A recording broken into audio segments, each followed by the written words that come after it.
Lashkar E Taiba America തന്നെ ഭീകര സംഘടനയായി പ്രഖ്യാപിച്ചിട്ടുള്ള സംഘടനയാണ്. ഇന്ത്യ മാത്രമല്ല, ലോകത്ത് പല രാജ്യങ്ങളിലും ഇവർ പ്രശ്നം ഉണ്ടാക്കിയിട്ടുണ്ട്. അതുകൊണ്ടാണ് അമേരിക്കയും ഭീകരന്മാരായിട്ട് ഈ സംഘടനയുടെ പ്രവർത്തകരെയും പ്രഖ്യാപിച്ചിരിക്കുന്നത്. എന്നാൽ ട്രംപിൻ്റെ ഉപദേഷ്ടാക്കളിൽ 2 പേർ ലഷ്കർ ബന്ധമുള്ളവരാണെന്നുള്ള വാർത്ത ഇപ്പോൾ പുറത്തു വരുന്നുണ്ട്. നമുക്ക് ഈ ലഷ്കർ ഇ തൊയ്ബ പഹൽഗാമിൽ നടത്തിയ ആക്രമണത്തിൽ മുറിവേറ്റവരാണ് നമ്മൾ ഇന്ത്യക്കാർ. അങ്ങനെ ഇരിക്കെ ട്രംപിൻ്റെ ഉപദേഷ്ടാക്കളുടെ റോളിൽ ലഷ്കർ ബന്ധമുള്ളവർ വരുന്നു എന്നുള്ള ഞെട്ടലോടെ നമുക്ക് കേൾക്കാൻ കഴിയും. അതായത് അവിടുത്തെ പത്രപ്രവർത്തക ലോറ ലൂണർ പുറത്തു കൊണ്ടുവന്നിട്ടുള്ള, അവർ ഇൻവെസ്റ്റിഗേറ്റീവ് ജേർണലിസ്റ്റ് എന്നറിയപ്പെടുന്ന ഒരാളാണ്. അവർ പുറത്തു കൊണ്ടുവന്നിരിക്കുന്നത് ഞെട്ടിക്കുന്ന വിവരമാണ്. ഈ ഉപദേഷ്ടാക്കളായിട്ട് നിയമിക്കപ്പെട്ടവരിൽ ഒരാൾ, ഈ ലഷ്കർ എ തൈബയും അൽ ഖ്വയ്ദയുമായിട്ട് ബന്ധപ്പെട്ട ഒരാൾ അമേരിക്കയിൽ തന്നെ 13 വർഷം ഈ കാരണത്താൽ ശിക്ഷിക്കപ്പെട്ട ഒരാളുമാണ്. അല്ല, ഇതൊക്കെ എങ്ങനെ സംഭവിക്കുന്നു? അവിടെ ഇത് ക്രോസ് ചെക്ക് ചെയ്യാനുള്ള മെക്കാനിസം ഒന്നുമില്ലേ? ഒരാളുടെ ക്രെഡൻഷ്യൽസ് നോക്കാതെ എങ്ങനെയാണ് ഒരാളെ എടുക്കുക? അതെ, അതും ഇത് ചെയ്തിരിക്കുന്ന എന്താണെന്ന് വെച്ച് കഴിഞ്ഞാൽ advisory board of lay leaders, അതായത് സാധാരണ സമൂഹത്തിൽ പ്രവർത്തിക്കുന്ന, പൗരന്മാർക്കിടയിൽ പ്രവർത്തിക്കുന്ന മത നേതാക്കളെ എടുത്തിട്ട് ഈ മതസ്വാതന്ത്ര്യം, മതവിശ്വാസം തുടങ്ങിയ കാര്യങ്ങളിൽ ട്രംപിനെ ഉപദേശിക്കാനുള്ള സമിതിയാണിത്. അപ്പോൾ ഇവർ ഇസ്ലാമിക നേതാക്കളായിട്ട് അവിടെ വിലസിക്കൊണ്ടിരിക്കുകയാണ്. ഇസ്ലാം മതവുമായി ബന്ധപ്പെട്ട കാര്യങ്ങളിൽ ട്രംപിന് എന്തെങ്കിലും സംശയം വന്നാൽ ചോദിക്കാനുള്ള ബോഡിയാണത്. അപ്പോൾ LET അൽ ഖ്വയ്ദ ബന്ധമുള്ള 2 പേരെയാണ് എടുത്തു വെച്ചിരിക്കുന്നത് വൈറ്റ് ഹൗസ് ഉപദേശക സമിതിയിൽ. ഒരാൾ ഇസ്മയിൽ റോയർ, ഇയാൾ അമേരിക്കക്കാരനായിട്ട് പിന്നെ ഇസ്ലാമിലേക്ക് മതം മാറിയ ആളാണ്. അതാണ് ഇസ്മയിൽ റോയർ. അയാൾക്കാണ് മുമ്പ് 13 വർഷം ശിക്ഷ കിട്ടിയിട്ടുള്ളത്. ശിക്ഷ കൂടുതൽ വർഷത്തേക്കായിരുന്നു, പിന്നീട് അതവിടെ നെഗോഷിയേറ്റ് ചെയ്ത് കുറയ്ക്കാമല്ലോ, അങ്ങനെ കുറച്ചതാണ്. സമ്മതിച്ചു കഴിഞ്ഞാൽ, കുറ്റം സമ്മതിച്ചു കഴിഞ്ഞാൽ ഇളവ് അങ്ങനെ വന്നാണ്. പിന്നെ ഒരാൾ Sheikh Hamza Yusuf cofounder, സഹസ്ഥാപകൻ, കാലിഫോർണിയ സയാറ്റുന കോളേജ്. അത് മദ്രസ പോലെ നടക്കുന്ന ഒരു സ്ഥാപനമാണ്, അല്ലാത്ത കോളേജൊന്നും അല്ല അത്. സയ്യത്തുന കോളേജ് എന്ന് പറയുന്നത് അതിൻ്റെ സ്ഥാപകനാണ്. അപ്പോൾ ഒരു ഇസ്ലാമിക കോളേജിൽ മദ്രസ നടത്തുന്ന ഒരുത്തൻ, വേറൊരു ഇതുപോലത്തെ അൽ ഖ്വയ്ദയൊക്കെ ബന്ധമുള്ള ഒരാൾ, ഇങ്ങനെ 2 പേരെയാണ് എടുത്തു വെച്ചിരിക്കുന്നതെന്ന് ഈ പത്രപ്രവർത്തക അന്വേഷണത്തെ കൂടി പുറത്തേക്ക് കൊണ്ടുവന്നിരിക്കുന്നു.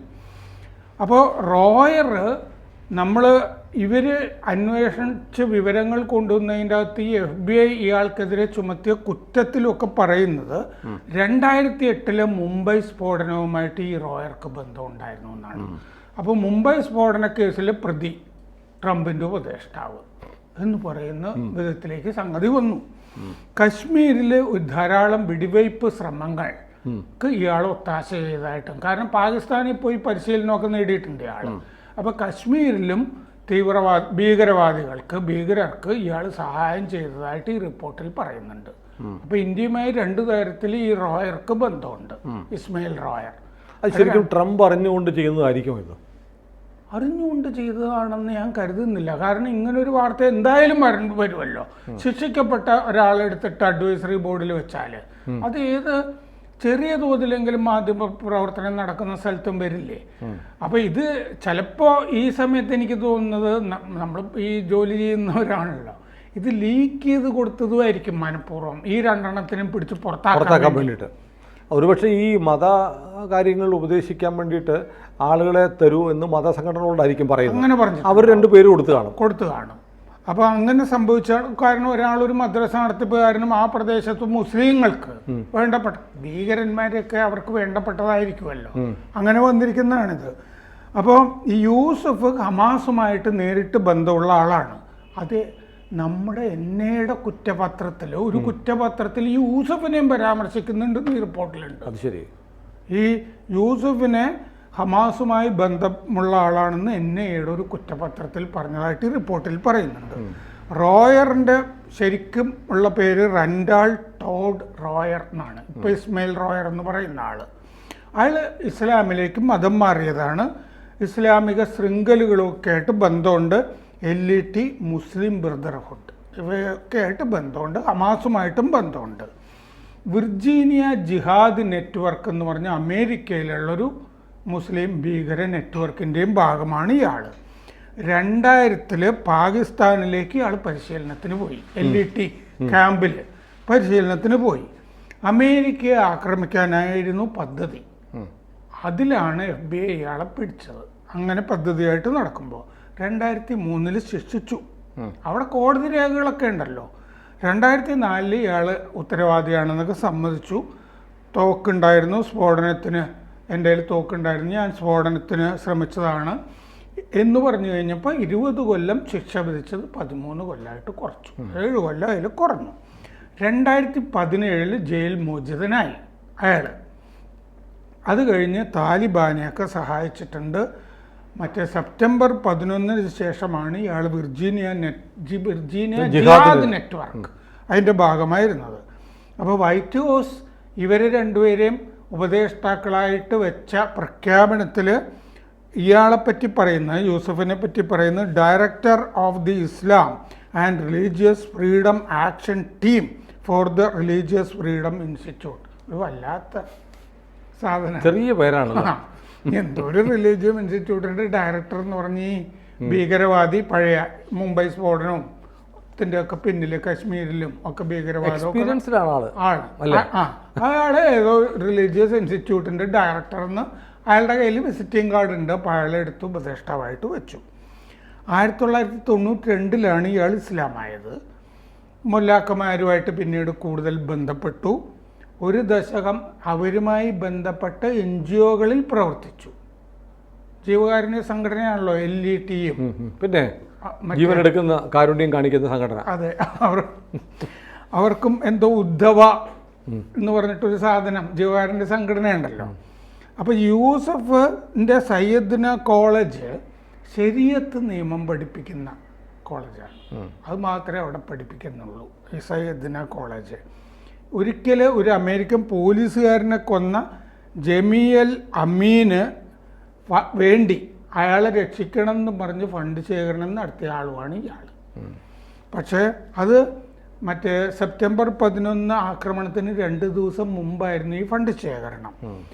പക്ഷേ ഈ അമീനെ പിന്നീട് ശിക്ഷിച്ചു. പോലീസുകാരനെ കൊന്നതാണല്ലോ, ശിക്ഷിച്ചു. ന്യൂയോർക്ക് ബോംബിങ്സ് ആ പരമ്പരയിലെ പ്രതി ഒമർ അബ്ദുൾ റഹ്മാന് വേണ്ടിയും ഇയാൾ ഫണ്ട് ശേഖരണം നടത്തിയിട്ടുണ്ട്. ഇതൊക്കെ ഇപ്പോൾ ഈ റിപ്പോർട്ടിൽ ചൂണ്ടിക്കാണിച്ചിട്ടുണ്ട്. മതസ്വാതന്ത്ര്യം, മതവിശ്വാസം തുടങ്ങിയവയെ പറ്റി ഉപദേശിക്കാനായിട്ട് ഇങ്ങനെ രണ്ടുപേര് ഭീകരർ. എന്നാലും എനിക്ക് തോന്നുന്നത് ഈ ട്രംപിൻ്റെ കാര്യങ്ങളിൽ ഇപ്പം തുളസി ഗബ്ബാർഡ്, അമേരിക്കയുടെ രഹസ്യാന്വേഷണ മേധാവി, ഒരു ഹിന്ദുവാണ്, അമേരിക്കൻ ഹിന്ദുവാണ്. ഇന്ത്യൻ വംശജനായ കാഷ് പട്ടേൽ, ഇവരൊക്കെ അവിടെ ഇരിക്കുന്നു. ഞാൻ അവരുടെ പേരുകളില്ല. ഇത്തരം സംവിധാനങ്ങളൊക്കെ ഇരിക്കെ എങ്ങനെയാണ് ഇങ്ങനെ ഉള്ള ആളുകളുടെ പേരുകൾ വരുന്നതും അത് വാർത്തയായി പുറത്തു വരുന്നതും? അത്ഭുതകരമാണ്. കാരണം അമേരിക്കയിൽ ഒരുപാട് ഈ ID കാർഡുകളൊക്കെ ഇല്ലേ, അയാളുടെ പേര് വെച്ച് മാത്രം പരിശോധിച്ച് കഴിഞ്ഞാൽ അയാൾ ഇന്ന കുറ്റത്തിൽ പെട്ടതാണ്, ശിക്ഷിക്കപ്പെട്ടതാണെന്നൊക്കെ പെട്ടെന്ന് അറിയാൻ പറ്റും.